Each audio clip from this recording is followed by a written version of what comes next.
this year and even in your career, it seems to me one of the more overrated or underrated parts of Boise State are their lines. I'll talk to you about their offensive line. I mean, I know they put up huge numbers and they throw it all over, but obviously they block very well. How would you assess? They return most of their offensive line. How would you kind of assess them, and what makes them? Are they as physical as a group as you'll see, or what makes them so good up front in your opinion? Yeah, they're definitely a great offensive line. Like you said, probably going to be one of the top offensive lines we've seen all year. Nebraska was a great offensive line. TCU obviously had a good one too. But I'd probably, watching film, I'd probably put them, and playing them last year, I'd put them with one of the tops that we played. Why? I mean, is it just pure size? Is it what makes them so good, at least in your opinion? Yeah, exactly. Like you said, I don't think they really overpower people too much. I mean, they are pretty big up front, and obviously they have a great left tackle in Potter. He's going to be a first-round draft choice this year. He's up there, so he's a great player. And then other guys that are returning a lot of starters, like you said. I went up against their right tackle last year. They actually rotated in with him a few times. So I played against him. They're just great position blockers. They move their feet well. Like I said, they're not going to overpower you as much. But with that being said, they are big. And I think they're just coached very well. They've been in this program and in the scheme of their offense for so long that they know the ins and outs of it, and how Kellen Moore is going to play, how the running backs are going to make their cuts and things like that. And that's another thing. Kellen Moore's back there. The passing game. He doesn't get hit at all. I don't know what the stats are with sacks and QB hits on him, but I'm sure again it's in the tops in the nation. As it was last year. So coming into this week, there's a lot of pressure up front on our D-line, our front seven again. Try and disrupt the passing game, get in there, maybe not get hits on them, but force them into some throws and just let them know we're there. So.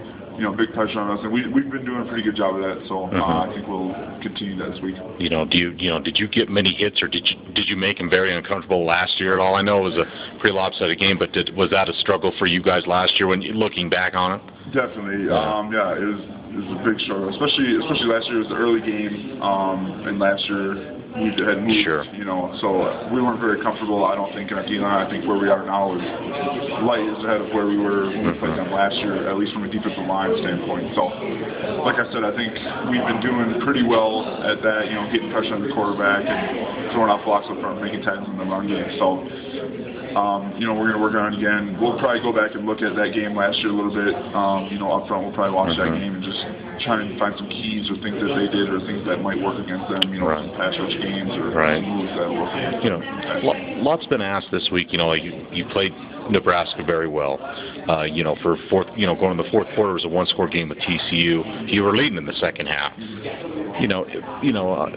People are asking, do you guys believe you can win? But are you guys beyond that step where no matter if this is the 7th ranked team in the country or the 77th ranked, where there's no longer a doubt of belief that you can play with anybody? Do you think you guys are past that hurdle, or looking back because you did play teams like Nebraska and TCU well and they were competitive games late for the most part, is there that belief there that you guys can? Oh, there's definitely a belief there.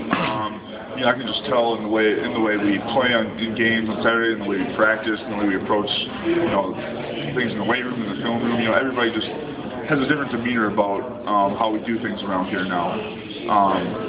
We definitely believe that we can go into any game against whoever we're playing, and we can take that game into the fourth quarter and have a chance to win in the fourth quarter. The way that Coach Christensen does things around here with the discipline standpoint, and everything just being on time with everything, and finishing, whether it be in the weight room, in the classroom, things like that, helps us out on the field on those days on Saturday. So, like I said, we believe that we can play with anybody, for 3 quarters, get into the fourth quarter, and when we get into the fourth quarter, I think we have obviously an edge in the conditioning standpoint, working out up here in 72-20 and, just finishing in the fourth quarter. I know a lot was made last week about, playing the New Mexico game on the TV monitors from last year over and over, and the signs about the score and stuff.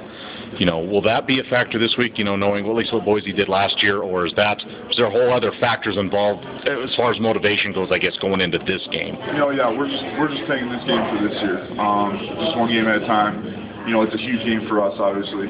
You know, if we win, you know, we'll be in second place outright in Mount Wisconsin, which is, you know, a huge, been a goal for us from the beginning of the season to compete for Mountain West Championship, be at the top of the Mountain West. So, you know, we're looking at this game, you know, as just one game at a time again. We have 2 games left. Just focusing on Boise, having a great week of practice this week, and coming out and giving all we got on Saturday. Thanksgiving week, what's the thing you're the most thankful for? The thing I'm most thankful for is my family. As I was talking to you, you know, they're all out here last week against New Mexico for Senior Day. You know, they're all my #1 fans. Got two older brothers, older sister, mom and dad. You know, they've managed to come to just about every game this season.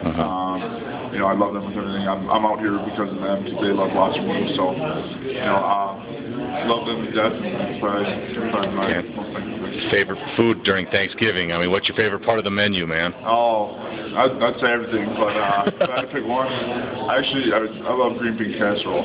I'm not a big green bean guy, but I love green bean casserole. My mom makes it every year, and she makes it when I just come home sometimes, you know, in summer, and she'll make it. Sometimes when I come home, I like it that much, so I'll say green bean casserole. Super. All right.